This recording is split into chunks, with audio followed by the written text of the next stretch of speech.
The Tempest by William Shakespeare, Act 3, Scene 3. Bar Larkin, I can go no farther. My old bones ache.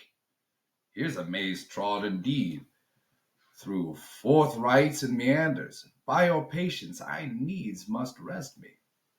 Old Lord, I cannot blame thee, who am myself attached with weariness to the dulling of my spirits. Sit down and rest. Even here I will put off my hope and keep it no longer for my flatterer. He is drowned, whom thus we stray to find, and the sea mocks our frustrate search on land. Well, let him go. I am right glad that he's so out of hope.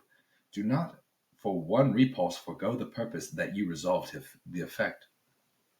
The next advantage we will take thoroughly.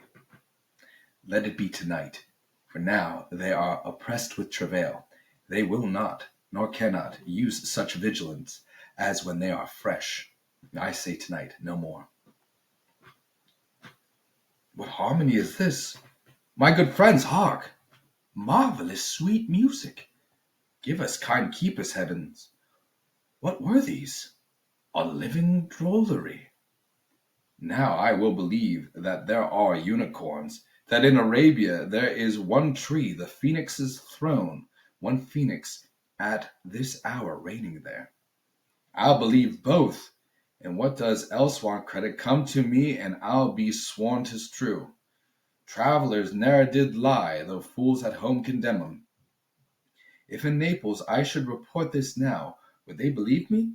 If I should say I saw such islanders, for certes these are people of the island, who, though they are of monstrous shape, yet note their manners are more gentle, kind, than of our human generation you shall find many, nay, almost any. Honest Lord, thou hast said well, for some of you there present are worse than devils. I cannot too much amuse these shapes, such gestures and such sounds, expressing, although they want the use of tongues, a kind of excellent dumb discourse. Praise in departing. They vanish strangely. No matter, since they have left their viands behind, for we have stomachs. Would please you to taste what is here? Not I. Faith, sir, you need not fear. When we were boys, who would believe that there were mountaineers dewlap like bulls, whose throats had hanging at them wallets of flesh, or that there were such men whose heads stood in their breasts, which now we find each putter off of 5 for 1 will bring us good warrant of. I will stand to and feed, although my last no matter, since I feel the best is past. Brother, my lord the Duke, stand to and do as we. You are 3 men of sin, whom destiny that hath to instrument this lower world, in what is it, the never surfeited sea hath caused to belch up you. And on this island where man doth not inhabit, you monks men being most unfit to live, I have made you mad. And even with such like valor men hang and drown their proper selves.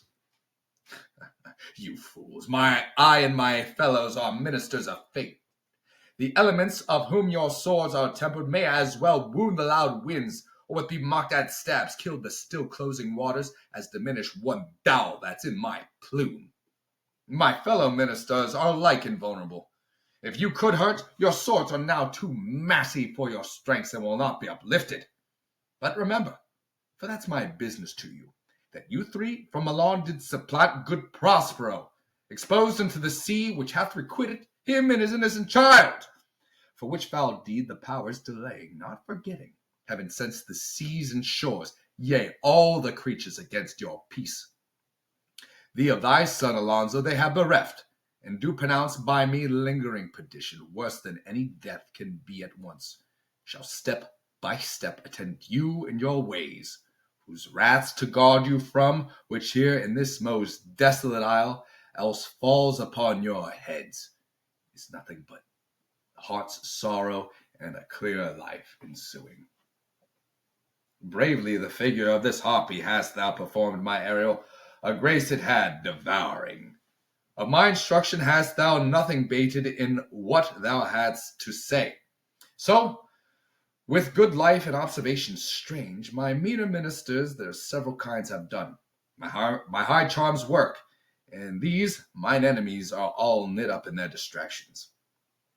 They now are in my power, and in these fits I leave them whilst I visit young Ferdinand, whom they suppose is drowned, and his and mine loved darling. In the name of something holy, sir, why stand you in this strange stare? Oh, it is a monstrous monstrance. Methought the billows spoke and told me of it. The winds did sing it to me, and the thunder, that deep and dreadful organ pipe, pronounced the name of Prosper. It did base my trespass. Therefore my son in the Ouse is bedded, and I'll seek him deeper than ever plummet sounded, and with him there lie mudded. But one fiend at a time I'll fight the legions o'er. I'll be thy second. All three of them are desperate. Their great guilt, like poison given to work a great time after, now gins to bite the spirits. I do beseech you, they are of suppler joints. Follow them swiftly, and hinder them from what this ecstasy may now provoke them to. Follow, I pray you.